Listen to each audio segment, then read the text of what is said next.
What's up, everybody? This is HellRazor, And Halex. and we are here with the podcast number 4, and today we're going to be talking about Planetside 2. One of my favorite games right now, so we're going to dive right into it. We're going to give kind of an overview of Planetside 2. So for you guys that have never played the Planetside series, Planetside 2 is a first-person MMORPG based in a persistent world where 3 factions fight up for territory control. Um, and then there's resources that are attached to the territories and so on and so forth. And then there's vehicles and all kinds of craziness. So just basically think of it as an all-out war in a persistent world. With lots of big guns. With lots of big guns. So we'll start off with the classes. My personal favorite is the Light Assault class. It has a little bit more mobility.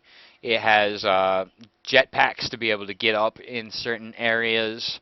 It can come with a lot of different perks when you upgrade it, such as C4 to be able to get tanks out of the way, so on and so forth. Anything you'd like to bring up about the Light Assault, Halex? Yeah, they kind of piss me off because it's hard to find them half the time. They're going to be sitting up on top of something that you're not really going to be looking at because you have a huge wave of enemies coming at you. So if you like pissing people off and getting up high places and trying to pick people off from there, that's your class. It's definitely a class if you're like me that likes to initiate the conflict. It's really, like I said, very mobile, able to get up into areas, flank around people, get into the back doors, and start taking down points where nobody's at, drawing the attention away from the front lines and enabling your squad to make some kind of move. So I really enjoy the Light Assault. There's a lot of perks that come with it, and as you progress and rank up, you can unlock them. So it's kind of the all-around class, in my opinion, because it can take out a tank. It can really take out some ground infantry. The only thing that it has is like mobile armor, like mech suits and aerial things. You know, those are things that it can't really do anything about. You can sit there and shoot the mech suit. You can throw C4 on it if you're lucky, you can blow it up. But I mean, if it gets the drop on you, you're probably gonna die. Yep, light means light, so you got light armor. So I say we talk about the sniper next. Is it the recon? Is the name of the recon? Yes, the Infiltrator. Infiltrator. The Infiltrator is a very useful class, and I will let Halex hit this one up because he's been playing the Infiltrator a little bit more than I have. Yep, so basically you've got multiple sights that you can put onto your sniper rifle, because that's what they are. They're a sniper. They're going to be picking up targets for your team to actually hit. That's their main goal, because you can see longer, you can see better. You've got a better field of view than everybody else has, ultimately, just being able to see more of what's going on, what's incoming with that sniper rifle. So if you see air coming in, you can ping it. Basically, you just hold down the Q button over it, and you'll get that popped up so that people can see what's incoming. You can also call out and voice chat, enemy liberator incoming, or whatever is coming at you, and you want people to target that. So pretty awesome. But aside from that, their main goal is infiltration, being stealthy. So you get a cloak. That cloak makes you invisible, but not completely invisible. You can still be seen through the terrain if they can catch your silhouette. But that said, Smart Sniper is going to only take a couple of shots from that one place. They're going to stealth off, go to another place, take a few shots from there, stealth off, go to another place. Key thing to note with the cloak is that you cannot shoot.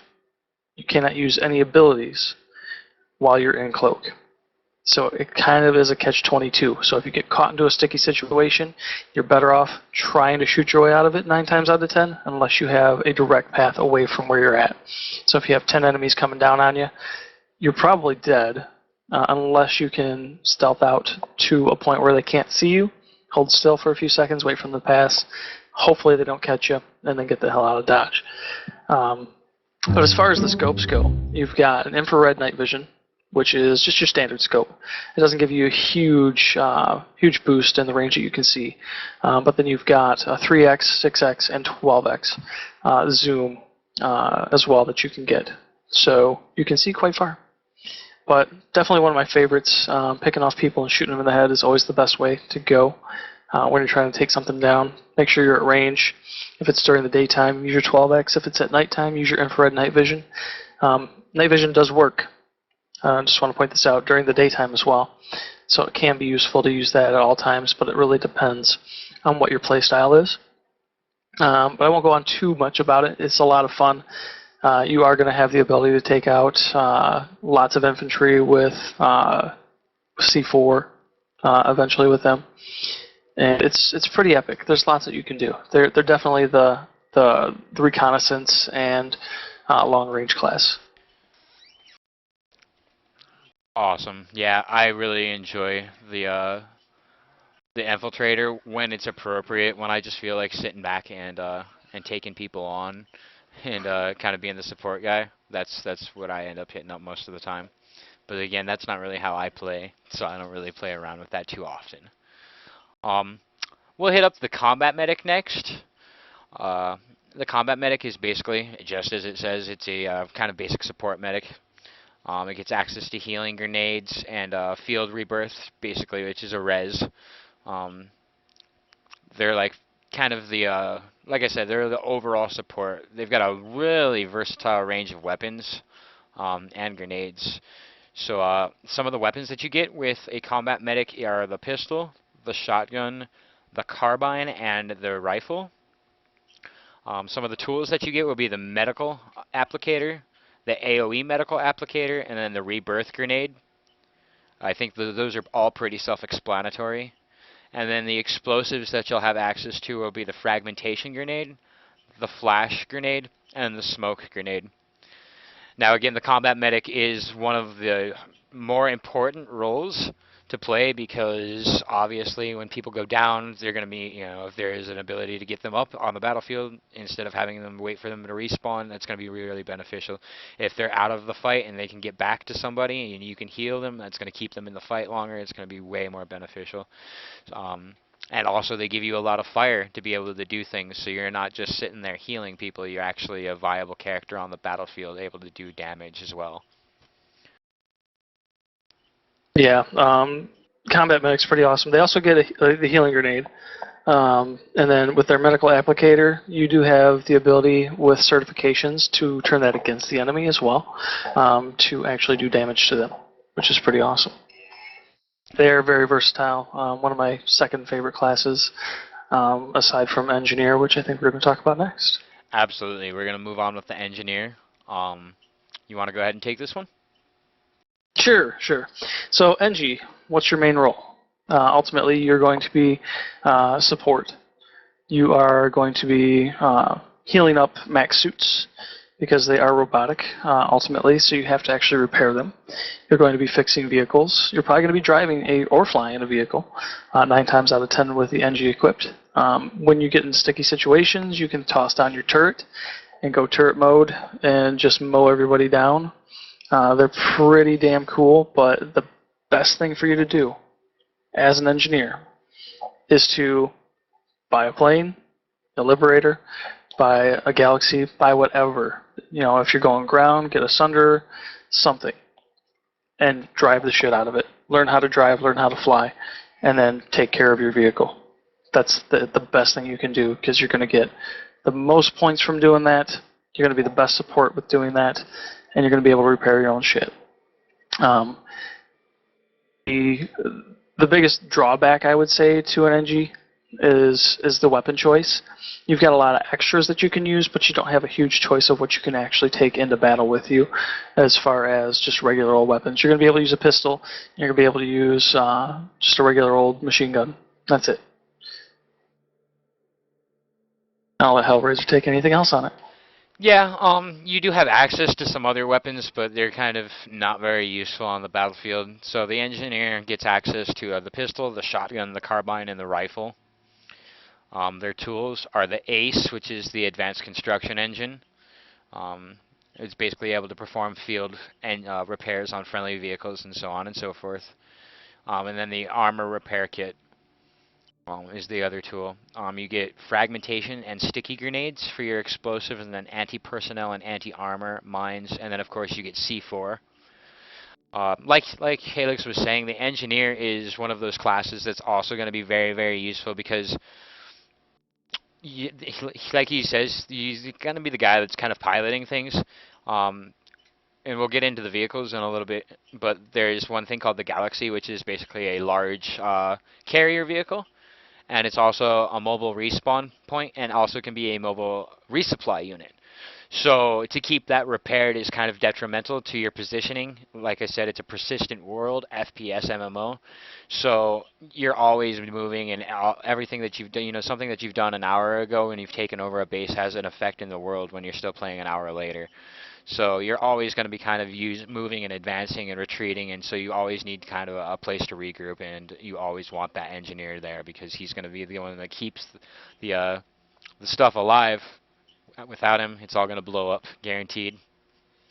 Absolutely. Other thing to note is they actually can carry ammo packs with them as well. So you can have a mobile ammo station basically for resupply, which is pretty awesome. Because you do run out of ammo quite often when you're trying to assault a base, and there's lots of people defending. Oh yeah. All right, we'll move on to the heavy assault. The heavy assault is obviously what it is. The heavy assault. It's got a little bit of a heavier armor to it, making it Rocket launcher! exactly, making it a little bit slower, but making it able to absorb damage a lot more. Um, so it's got like a reinforced exosuit is I think it's what it's called, and a personal shield. Um, so they have a high damage tolerance and a talent for the frontline combat is the way that it's described. The weapons that you can have access to are the pistol, the LMG, the anti-vehicular slash aircraft slash infantry weapon. So basically it's a giant rocket launcher that blows shit up. Uh, your tools are a personal shield system, and then your explosives are grenades, which can become in fragmentation, flash, or smoke. The heavy assault is a very, very useful guy. He's a frontliner. When the tanks start rolling in, that's going to be your best friend right there. He's going to be able to tell you where they are, and the aircraft are going to be able to have an idea of where they're supposed to bomb, and plus he's going to be able to be just laying down some damage on them with his rocket launcher and whatnot. He's also got C4. I think, nope, I'm sorry, the heavy assault does not have C4. So yeah, he's just going to be relying on grenades and rocket launchers. So it's a lot of just nastiness. It's tons of nastiness. It's lots of fun though. Especially when you lock onto a vehicle or lock onto an aircraft with your nice little rocket launcher and blow them out of the sky, or just see them go sky high. It's pretty awesome for sure.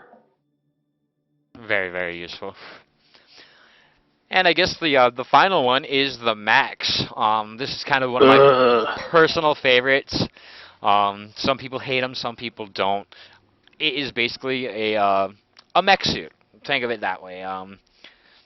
A mech suit brings a big amount of firepower with the lack of mobility. Like some of them have a little bit more mobility than others, but in general they're slower than an infantry or a vehicle. In certain cases, maybe faster than some vehicles, but at any rate, it's just a mech suit that you can roll with. The weapons that you can attach with these mech suits are an anti-infantry flamethrower, an anti-infantry scatter cannon, an anti-infantry minigun, an anti-vehicular mortar, and an anti-air flak cannon. So the mech suit can be kind of spec'd to do whatever you want it to do, anti-air, anti-vehicular, or anti-infantry, and it gives you a little bit of option when you do want to do the anti-infantry. Its abilities are charge, overdrive, and then you have an Empire specific, which is whatever